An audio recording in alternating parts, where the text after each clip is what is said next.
ನಮಸ್ತೆ Karnataka digital book Kannada YouTube ಚಾನಲ್ಗೆ ಸ್ವಾಗತ ಸುಸ್ವಾಗತ. ಭವಿಷ್ಯ ಅಂದ ತಕ್ಷಣ ನಮಗೆ ನೆನಪಾಗೋದು ಕೋಡಿಮಠದ ಶ್ರೀಗಳ ಭವಿಷ್ಯ. ಇವರು ನುಡಿಯುವಂತಹ ಪ್ರತಿಯೊಂದು ನುಡಿಗಳು ಎಂದಿಗೂ ಕೂಡ ಚಾಚು ತಪ್ಪದೆ ಸತ್ಯವಾಗ್ತಾ ಬಂದಿವೆ. ಕೋಡಿಮಠದ ಖ್ಯಾತಿ ದೇಶ ವಿದೇಶದವರೆಗೆ ಹಬ್ಬಿದೆ. ಇನ್ನು ಇಲ್ಲಿನ ಮಠಾಧೀಶರಾಗಿರುವಂತಹ ಶ್ರೀ ಶಿವಾನಂದ ಶಿವಯೋಗಿ ರಾಜೇಂದ್ರ ಸ್ವಾಮೀಜಿಗಳು ಕಾಲಕಾಲಕ್ಕೆ ನುಡಿಯುವಂತಹ ಭವಿಷ್ಯಕ್ಕೆ ವಿಶೇಷವಾದಂತಹ ಮಹತ್ವ ನೀಡಲಾಗುತ್ತೆ. ಕೋಡಿಮಠದ ಡಾಕ್ಟರ್ ಶಿವಾನಂದ ಶಿವಯೋಗಿ ಗುರುಗಳು ನುಡಿದಂತಹ ಭವಿಷ್ಯವಾಣಿಗಳು ಸತ್ಯವಾಗಿದೆ. ನುಡಿದ ಭವಿಷ್ಯ ಸತ್ಯದ ಅನಾವರಣ ಮಾಡುತ್ತೆ. ಒಂದು ಕಡೆ ಪ್ರಕೃತಿ ಬಗ್ಗೆ ನುಡಿದ ಭವಿಷ್ಯವಾಣಿಗಳು ಸತ್ಯವಾಗಿದ್ರೆ, ರಾಜಕೀಯದ ವಿಪ್ಲವದಿಂದ ಹಿಡಿದು ದೊಡ್ಡವರ ಸಾವಿನವರೆಗೂ ಎಲ್ಲವೂ ನಿಜವಾಗಿದೆ.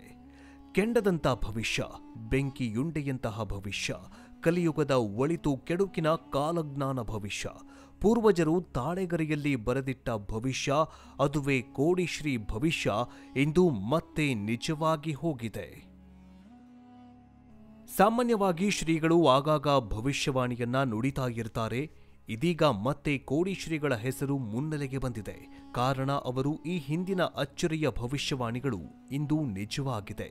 ಈ ಮೂಲಕ ಮತ್ತೊಮ್ಮೆ ಕೋಡಿಮಠದಿಂದ ಹೊರಬಿದ್ದಂತಹ ಭವಿಷ್ಯವಾಣಿ ನಿಜವಾಗತ್ತೆ ಅನ್ನೋದಕ್ಕೆ ಸಾಕ್ಷಿಯಾಗಿದೆ.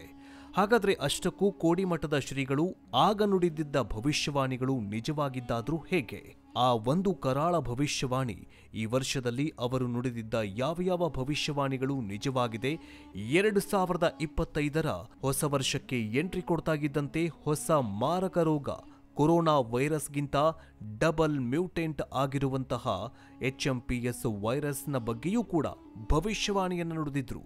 ಅದು ಕೂಡ ನಿಜವಾಗಿದೆ. ಹಾಗಾದರೆ 2025 ವರ್ಷದಲ್ಲಿ ಯಾವೆಲ್ಲ ಭವಿಷ್ಯವಾಣಿಗಳು ನಿಜವಾಗಲಿವೆ ಅನ್ನೋದನ್ನ ಈ ವಿಡಿಯೋದಲ್ಲಿ ಸಂಪೂರ್ಣವಾಗಿ ಹೇಳಿಕೊಡ್ತೀವಿ. ಜೊತೆಗೆ ನೀವೇನಾದರೂ ಕೋಡಿಮಠದ ಶ್ರೀಗಳ ಭವಿಷ್ಯವಾಣಿಯನ್ನ ನಂಬೋರಾಗಿದ್ರೆ ಈ ಕೂಡಲೇ ಕಮೆಂಟ್ ಮೂಲಕ ತಿಳಿಸಿ. ಬನ್ನಿ ವಿಡಿಯೋವನ್ನ ಶುರು ಮಾಡೋಣ. ಹೌದು, ಕೋಡಿಶ್ರೀಗಳು ಕಲಿಯುಗ ಕಾಲಜ್ಞಾನಿಗಳು ಮತ್ತೆ ಜಗತ್ ಸತ್ಯವನ್ನ ನುಡಿದಿದ್ದಾರೆ. ರಾಜಕೀಯ ತಿರುವು, ಭೂಕಂಪದ ಸುಳಿವು, ಮಾರಕ ರೋಗದ ಎಚ್ಚರಿಕೆ, ದೇಶ ವಿದೇಶಗಳಲ್ಲಾಗುವ ಒಳಿತು ಕೆಡುಕುಗಳ ಪ್ರಳಯಾಂತಕ ಭವಿಷ್ಯವಾಣಿಯೇ ಈ ಕೋಡಿಮಠದ ಶ್ರೀಗಳು ನುಡಿಯೋದರ ಮೂಲಕ ಮತ್ತೆ ಪ್ರಸಿದ್ಧಿಯನ್ನ ಪಡೆದಿದ್ದಾರೆ. ರಾಜಕೀಯ ನಾಯಕರ ಸಾವಿನಿಂದ ಹಿಡಿದು ದೇಶಗಳ ಸರ್ವನಾಶದವರೆಗೂ ಕೋಡಿಶ್ರೀಗಳ ಭವಿಷ್ಯ ಸತ್ಯವಾಗಿದೆ.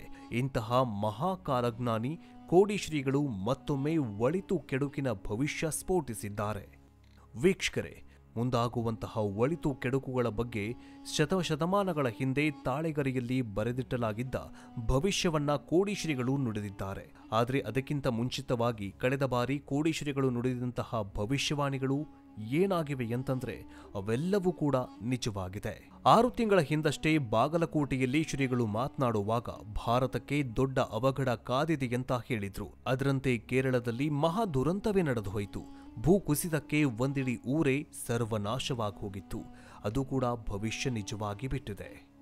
ಕಾಲಜ್ಞಾನಕ್ಕೆ ಹೆಸರುವಾಸಿಯಾಗಿರುವ ಕರ್ನಾಟಕದ ಪ್ರಸಿದ್ಧ ಮಠಗಳಲ್ಲಿ ಕೋಡಿಮಠವೂ ಸಹ ಒಂದು. ಅದರಲ್ಲೂ ಎಲ್ಲಿಂದ ಭವಿಷ್ಯವಾಣಿಗಳು ಹೊರಬಿದ್ದಿವೆ ಅಂತಂದ್ರೆ ಅದು ಖಂಡಿತವಾಗ್ಲೂ ಕೂಡ ನಿಜವಾಗತ್ತೆ ಅನ್ನುವ ಗಾಢವಾದ ನಂಬಿಕೆ ಕನ್ನಡಿಗರಲ್ಲಿ ಇದೆ. ಮುಂದಾಗುವಂತಹ ಒಳಿತು ಕೆಡುಕುಗಳ ಬಗ್ಗೆ ಕೋಡಿಶ್ರೀಗಳು ಭವಿಷ್ಯವನ್ನ ನುಡಿತಾರೆ. ಸದ್ಯ ಕೋಡಿಶ್ರೀಗಳು ಹೇಳಿದಂತೆ ಈ ವರ್ಷವೂ ಕೂಡ ಜರುಗಲಿದೆ ಅನ್ನುವಂತಹದ್ದು ಭಕ್ತರ ನಂಬಿಕೆಯಾಗಿದೆ. ಇಂತಹ ಪ್ರಳಯಾಂತಕ ಭವಿಷ್ಯವನ್ನ ನುಡಿಯುವಂತಹ ಕಾಲಜ್ಞಾನಿ ಕೋಡಿಶ್ರೀಗಳು ಕ್ರೋಧಿನಾಮ ಸಂವತ್ಸರದಲ್ಲಿ ಅವಘಡಗಳೇ ಹೆಚ್ಚುವಂತ ಹೇಳಿದ್ರು. ಈ ಮಾತು ಹೇಳಿ 20 ದಿನಗಳು ಕೂಡ ಕಳೆದಿರಲಿಲ್ಲ. ಕೇರಳದ ವೈನಾಡಿನಲ್ಲಿ ಭಾರೀ ಭೂಕುಸಿತ ಸಂಭವಿಸಿ 400ಕ್ಕೂ ಅಧಿಕ ಮಂದಿ ಸಾವಿಗೀಡಾಗಿದ್ರು. ಆ ಬಳಿಕ ಈ ಬಗ್ಗೆ ನಾನು ಮೊದಲೇ ಹೇಳಿದ್ದೆ, ಭವಿಷ್ಯವನ್ನ ನುಡಿದಿದ್ದೆ ಅಂತ ಕೋಡಿಶ್ರೀಗಳು ಮಾಧ್ಯಮಕ್ಕೆ ಹೇಳಿಕೆಯನ್ನ ಕೂಡ ನೀಡುತ್ತಾರೆ. ಅದರಂತೆ ಇದೇ ರೀತಿ ಗುಡ್ಡಗಳು ಮತ್ತಷ್ಟು ಹೆಚ್ಚಾಗಿ ಕುಸಿಯತ್ತೆ ಅಂತ ಹೇಳಿದ್ರು.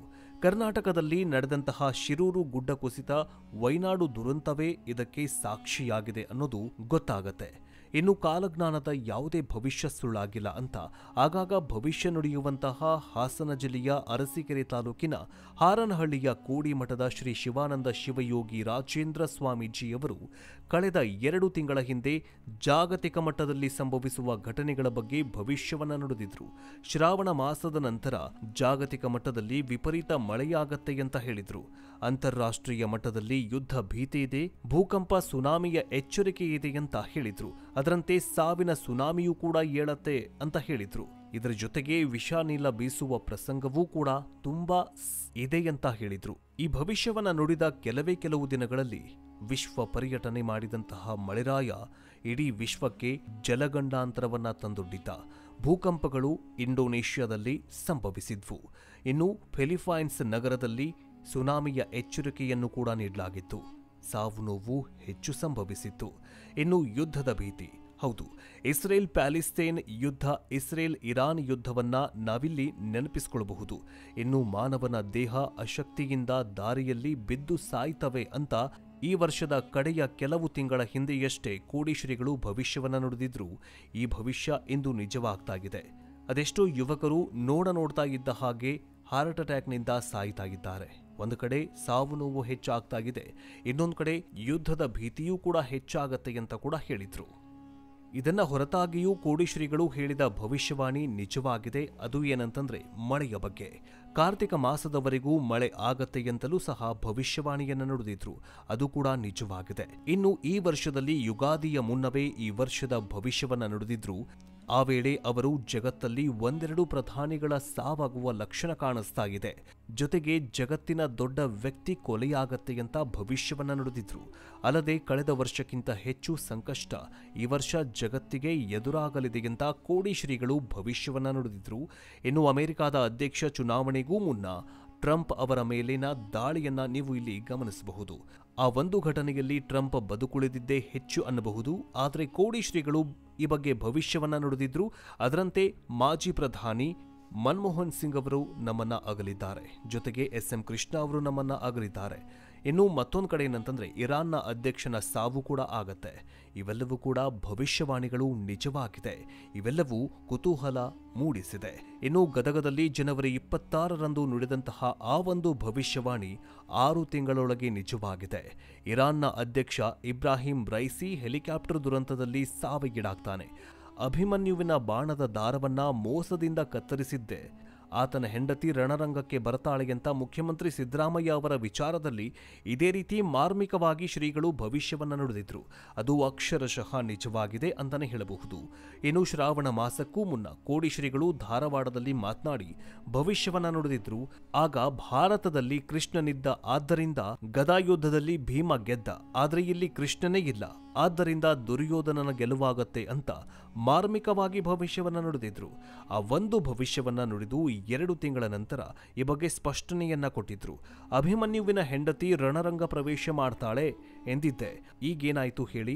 ಅಭಿಮನ್ಯುವಿನ ಬಿಲ್ಲಿನ ದಾರವನ್ನ ಕರ್ಣನಿಂದ ಕತ್ತರಿಸಿದಂತೆ ಇಲ್ಲಿಯೂ ಸಹ ಸಿಎಂ ಸಿದ್ದರಾಮಯ್ಯ ಅವರ ಆಪ್ತರಿಂದಲೇ ಸಂಚನ್ನ ಮಾಡಲಾಗಿತ್ತು ಎಂಬಂತ ಅರ್ಥದಲ್ಲಿ ಮಾತನಾಡಿದ್ರು. ಇನ್ನು 2025 ವರ್ಷದ ಭವಿಷ್ಯವಾಣಿಯನ್ನು ನುಡಿದಿದ್ರು ಕೋಡಿಮಠದ ಡಾಕ್ಟರ್ ಶಿವಾನಂದ ಶಿವಯೋಗಿ. ಅದು ಕೂಡ ಈಗ 2025 ಪ್ರವೇಶ ಮಾಡ್ತಾ ಇದ್ದಂತೆಯೇ ನಿಜವಾಗಿ ಬಿಟ್ಟಿದೆ. 2025ರಲ್ಲಿ ಒಂದು ದೇಶ ಸರ್ವನಾಶವಾಗತ್ತೆ ಅಂತ ಹೇಳಿದ್ದಾರೆ. 2025ರ ಆರಂಭದಲ್ಲೇ ಕಂಟಕಗಳು ಕಾಡಲಿವೆ ಅಂತ ಹೇಳಿದ್ದಾರೆ. ಅದರಂತೆ ಒಂದು ದೇಶ ಸರ್ವನಾಶವಾಗತ್ತೆ ಅಂತ ಹೇಳಿದ್ದಾರಲ್ಲ, ಆ ದೇಶ ಇರಾನ್, ಇರಾಕ್ ಆಗಿರಬಹುದು, ಅಥವಾ ಇಸ್ರೇಲ್ ಅಥವಾ ಉಕ್ರೇನ್ ಆಗಿರಬಹುದು. ಅದು ಯುದ್ಧಕ್ಕೆ ಸಂಬಂಧಿಸಿದ ಒಂದು ಭವಿಷ್ಯವಾಣಿಯಾಗಿದೆ.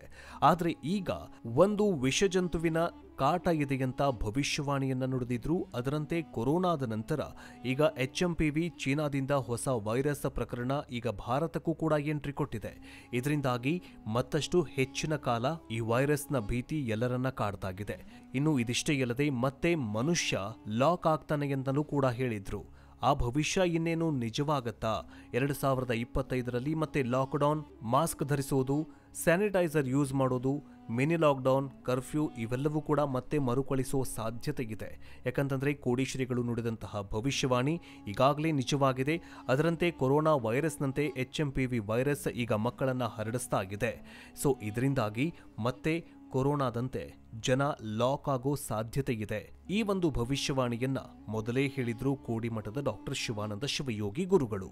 ಇನ್ನು ಮುಂದಿನ ದಿನಗಳಲ್ಲಿ ಮತ್ತೆ ಲಾಕ್ಡೌನ್ ಹೇರಲಾಗತ್ತಾ, ಟಫ್ ರೂಲ್ಸ್ ಜಾರಿಯಾಗತ್ತಾ, ಮತ್ತೆ ಸಾಮಾಜಿಕ ಅಂತರ ಕಾಪಾಡಿಕೊಂಡು ಜೀವನ ಸಾಗಿಸಬೇಕಾ, ಎಷ್ಟು ವರ್ಷ ಹೀಗೆ ಮಾಡಬೇಕು ಅನ್ನೋದು ಕೂಡ ಹೇಳಿದ್ದಾರೆ. ಮುಂದಿನ 2025, 26, 27 ವರ್ಷದಲ್ಲಿ ಮಾನವನಿಗೆ ಅತಿ ಕೆಟ್ಟ ವರ್ಷ ಅಂತ ವೀರಬ್ರಹ್ಮೇಂದ್ರ ಸ್ವಾಮೀಜಿಗಳು ಕೂಡ ಹೇಳಿದ್ದಾರೆ. ಜೊತೆಗೆ ಕೋಡಿಮಠದ ಡಾಕ್ಟರ್ ಶಿವಾನಂದ ಶಿವಯೋಗಿ ಗುರುಗಳು ಕೂಡ ಹೇಳಿದ್ದಾರೆ. ಇವೆಲ್ಲವೂ ನಿಜವಾದರೆ 2025 ವರ್ಷ ಮತ್ತೆ ಕರಾಳ ವರ್ಷವಾಗೋ ಸಾಧ್ಯತೆ ಲಕ್ಷಣಗಳು ಕಾಣಿಸ್ತಾಗಿದೆ. ನಿಮಗೇನನ್ಸುತ್ತೆ ಈ ಕೊರೋನಾ ಮತ್ತು ಈ ಚೀನಾ HMPV ವೈರಸ್ ಬಗ್ಗೆ ಕಮೆಂಟ್ ಮೂಲಕ ತಿಳಿಸಿ. ಜೊತೆಗೆ ಕೋಡಿಮಠದ ಶ್ರೀಗಳ ಭವಿಷ್ಯ ನಿಜವಾಗ್ತಾ ಇದೆಯಾ ಅನ್ನುವಂತಹ ಅಭಿಪ್ರಾಯವನ್ನ ಕಮೆಂಟ್ ಮೂಲಕ ತಿಳಿಸಿ. ಮುಂದಿನ ವಿಡಿಯೋದಲ್ಲಿ ಮತ್ತೆ ಸಿಗೋಣ. ಜೈ ಹಿಂದ್, ಜೈ ಕರ್ನಾಟಕ.